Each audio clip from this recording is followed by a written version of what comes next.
আসসালামু আলাইকুম। স্বাগতম সবাইকে আমাদের আজকের ফিজিক্স ক্লাসে।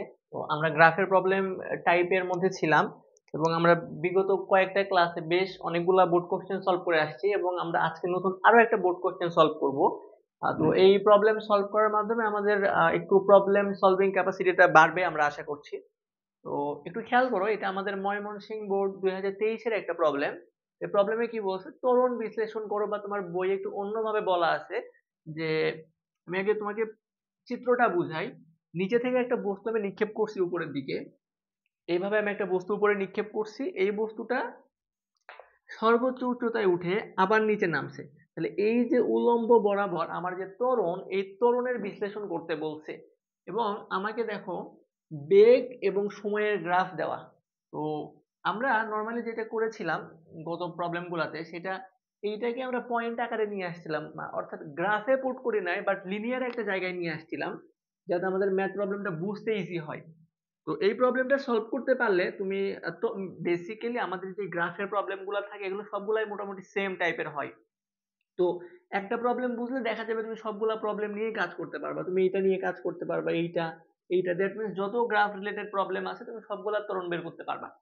আমাদের ফিজিক্সে টাইপ ওয়াইজ প্রবলেম সলভ করলে সব থেকে ইজি হয় আমাদের জন্য, কারণ এত হিউজ পরিমাণে ম্যাথ তুমি করে আসলে শেষ করতে পারবা না। ঠিক আছে? তো দেখো আমরা একটু প্রথম পয়েন্টটা বসে, প্রথম পয়েন্টে কি বলছে, জিরোতম সেকেন্ডে আমাদের বেগ ছিল 0।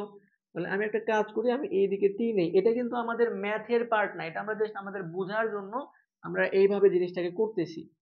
আর এইদিকে আমার ভি, তাহলে এটা আমার 0 0 পয়েন্ট, V0 T0 প্রথম পয়েন্ট আমরা বসাইছি। দ্বিতীয় পয়েন্ট, তৃতীয় পয়েন্ট, চতুর্থ পয়েন্ট, পঞ্চম পয়েন্ট, তাহলে এটা আমার 1 সেকেন্ড, 2 সেকেন্ড, 3 সেকেন্ড, 4 সেকেন্ড এবং আমার আরো একটা প্রয়োজন 5 সেকেন্ড।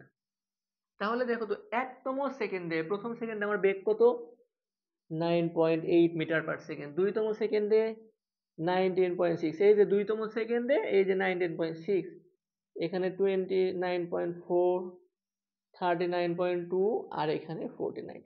তো আমাকে ত্বরণ বিশ্লেষণ করতে বলছে, এটা আমার উল্লম্ব বরাবর ওয়াই অ্যাক্সিস বরাবর। তো ওয়াই অ্যাক্সিস বরাবর যে ত্বরণ ফিক্সড থাকে এটা তোমাকে দেখাইতে বলছে। তাহলে কিভাবে দেখাবো আমরা, এইটুকু সময়ের জন্য আমরা ত্বরণ বের করব, আবার এইটুকুর জন্য বের করব, এইটুকুর জন্য বের করব, এইটুকুর জন্য বের করব, এইটুকুর জন্য বের করব। তাহলে আমরা একটু কাজে আগাই, তাহলে আমরা প্রত্যেকটা সেকেন্ডের জন্য একটা করে ত্বরণ বের করব। তাহলে আমি লিখলাম এ 0 থেকে 1 সেকেন্ড, মানে 0 থেকে 1 সেকেন্ড এই সময়ের মধ্যে ত্বরণটা কত ছিল। তাহলে ত্বরণের সূত্র আমরা জানি v, v minus u divided by t. তাহলে দেখো তো, ভি মানে শেষ বেগ, এটা আমার প্রথম পয়েন্ট, 0তম পয়েন্ট, এটা আমার শেষ পয়েন্ট, 1 নাম্বার পয়েন্ট। তাহলে এই ক্ষেত্রে 1 নাম্বারে যে বেগ সেটা আমার শেষ বেগ, এটা আমার শেষ বিন্দু, তাহলে এখানে শেষ বেগ পাবো। তাহলে দেখবে একে আমার বেগ কত, 9.8। এরপরে 0, এটা আমার আদি বিন্দু, তাহলে ইউ মানে আদি বেগ, তাহলে আদি বেগ আমার কত, আদি বেগ আমার 0-তে 0। আর টি কত, 1 সেকেন্ড, এখান থেকে তুমি পাবা 9.8 মিটার পার সেকেন্ড। এবার আসো আমরা এই এইটুকু তো বের করে ফেললাম, এইটুকু, এখন আমরা এইটুকু বের করি। তাহলে আমি লিখি এ 1 সেকেন্ড থেকে 2 সেকেন্ড।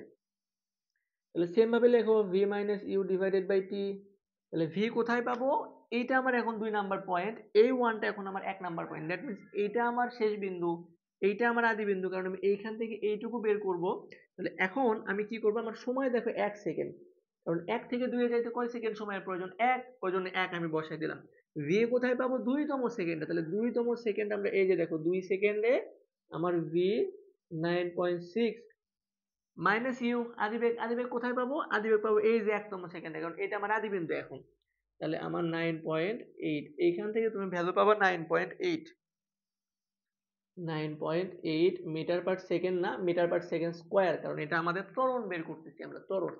এবার আসো এ 2 থেকে 3, তাহলে v minus u divided by t. তাহলে আমার এই 2 হচ্ছে আদি বিন্দু, এই 3 হচ্ছে আমার শেষ বিন্দু। তাহলে আদি বিন্দুর যেই বেগ সেটা আদি বেগ, শেষ বিন্দুর যেই বেগ সেটা শেষ বেগ। তাহলে 3তম সেকেন্ডে বেগ কত, 29.4। 2তম সেকেন্ডে বেগ কত, 19.6 ডিভাইডেড বাই টি কত, টি টি আমার 1 সেকেন্ড। কেন, কারণ 2 থেকে 3-এ যাইতে আমার 1 সেকেন্ড সময়ের প্রয়োজন, তাহলে এইখান থেকেও তুমি পাবা 9.8 মিটার পার সেকেন্ড স্কোয়ার। তো আমাদের আরো একটা বের করতে হবে, আরো দুইটা বের করতে হবে। তাহলে A3 থেকে 4 সেম ভাবে করবা। 4 এ আমাদের বেগ দেখো, এই যে 4 এ আমাদের বেগ 39.2 মাইনাস 3, হ্যাঁ 3 আমাদের আদি বিন্দু, তাহলে 3 তে বেগ কত, 29.4 ডিভাইডেড বাই 1, এখান থেকেও তুমি 9.8 মিটার পার সেকেন্ড স্কয়ার পাবে।